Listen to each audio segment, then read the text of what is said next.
Salam jumpa saudara-saudari terkasih dimanapun berada. Semoga kita semua dalam keadaan baik dan sehat. Dan semoga Tuhan yang Maha Baik selalu dan senantiasa menyertai kita. Saudara-saudari, pada sesi ini saya mau bicara tentang doa koronka atau kerahiman ilahi yang kita kenal dalam kehidupan beriman kita. Saudara-saudari, doa koronka menjadi doa yang populer dalam gereja Katolik.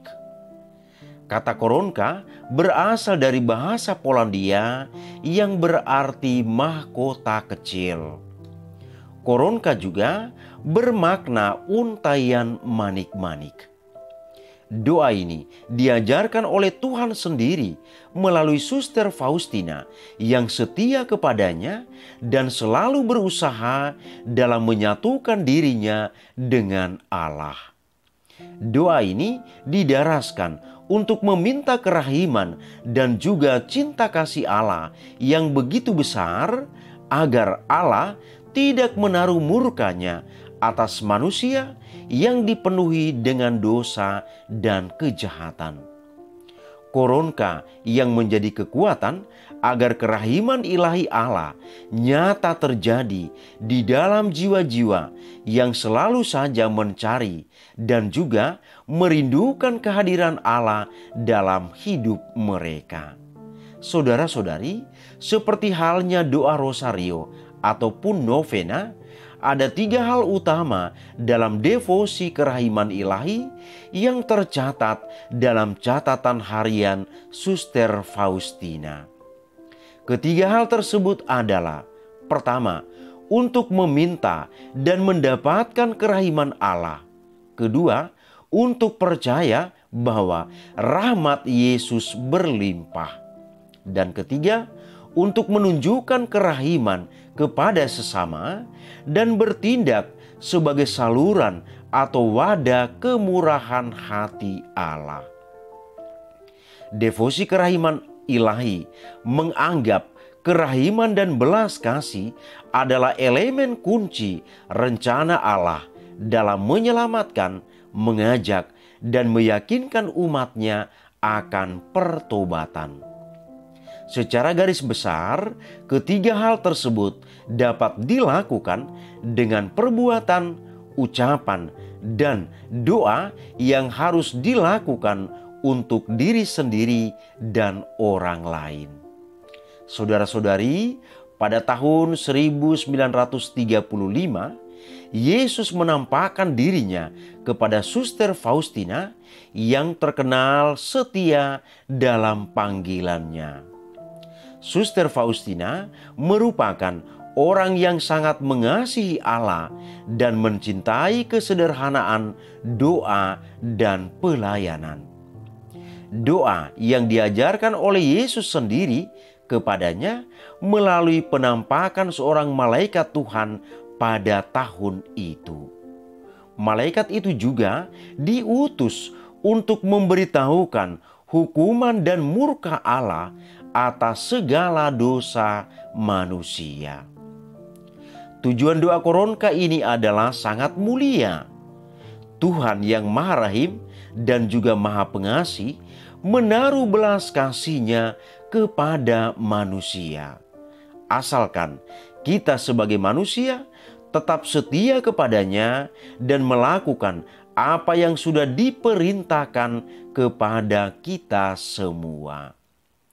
Tujuan dari doa ini adalah untuk mendoakan orang-orang yang berada dalam maut, dalam masalah-masalah sulit, dan keselamatan jiwa-jiwa yang berada di api penyucian. Doa ini begitu dahsyat karena memiliki kekuatan yang begitu besar jika didoakan secara baik dan benar.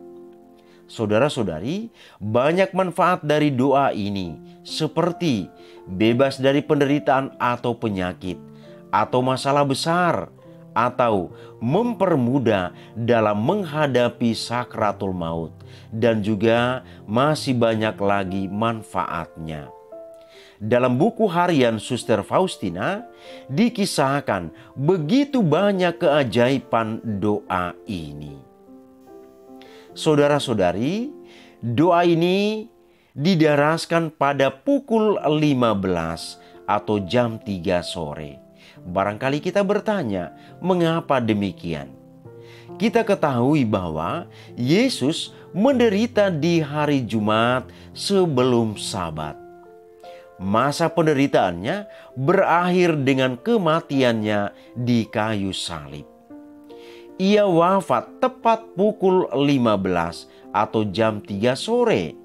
Oleh karena itu, pantaslah kita menghormati semua penderitaan dan kematian Yesus yang berkorban untuk kita.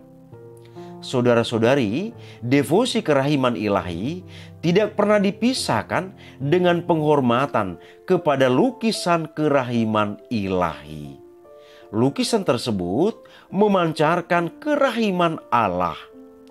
Kerahiman Allah itu dilambangkan dengan 2 sinar yang berwarna merah dan warna pucat yang memancar dari hati Tuhan Yesus. Kedua sinar ini melambangkan darah dan air. Sinar merah melambangkan darah yang adalah hidup bagi jiwa-jiwa. Sementara sinar pucat melambangkan air yang menguduskan jiwa-jiwa. Kerahiman ilahi dibuka dengan tombak yang menusuk lambung Tuhan Yesus.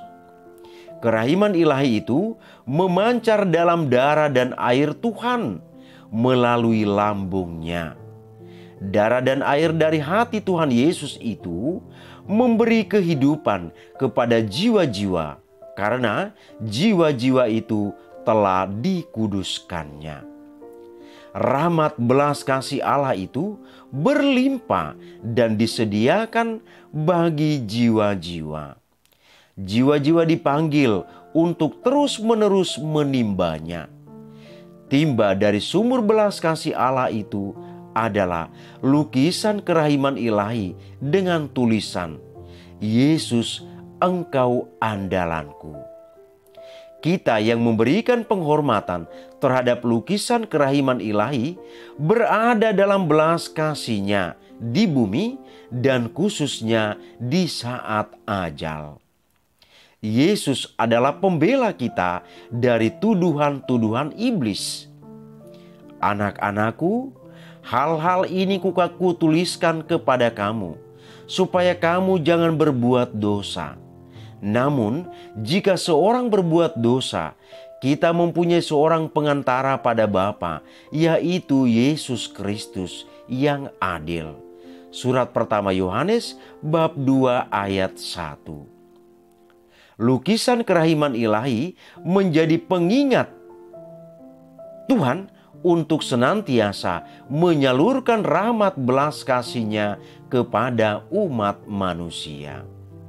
Kerahiman ilahi dapat digambarkan bahwa Tuhan Yesus bagaikan pemulung kita yang seperti sampah karena dosa-dosa kita.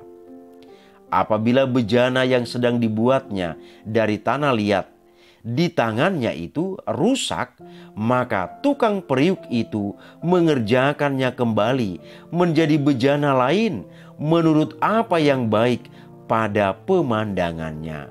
Yeremia bab 18 ayat 4. Tidak ada jiwa yang terlalu hancur untuk dapat dibentuk kembali oleh Allah. Kemudian saudara-saudari, hal berikutnya adalah kita melihat visi misi dari devosi kerahiman ilahi ini. Yang pertama kita lihat visi. Visinya adalah rencana penyelamatan Tuhan terwujud. Penyelamatan Tuhan terwujud secara definitif pada kedatangannya yang kedua, di mana Ia mengalahkan kuasa kejahatan. Yang dipentingkan bukan kapan, tetapi apa yang harus kita lakukan dalam menyongsong kedatangan Tuhan Yesus Kristus yang kedua itu. Yang kedua, misi. Misinya adalah menyiapkan dunia bagi kedatangan Yesus yang kedua. Persiapan bagi kedatangannya yang kedua adalah hidup seperti Bunda Maria. Hidup seperti Bunda Maria adalah hidup sunyi dan tersembunyi. Tiada henti bersatu dengan Allah, berdoa bagi umat manusia. Misi itu tercapai ketika kita benar-benar mengandalkan Tuhan dan penuh belas kasihan kepada sesama. Tetapi hendaklah kamu ramah seorang terhadap yang lain, penuh kasih mesra dan saling mengampuni, sebagaimana Allah di dalam Kristus telah mengampuni kamu. Surat kepada jemaat di Efesus bab 4 ayat 32. Karena itu, tujuan devosi kepada kerahiman ilahi adalah bukan mengubah dunia, tetapi mengubah hati seturut kerahiman ilahi. Demikianlah saudara-saudari ulasan tentang devosi atau doa koronka yang kita kenal dalam kehidupan beriman kita. Semoga bermanfaat bagi kita. Terima kasih, Tuhan memberkati.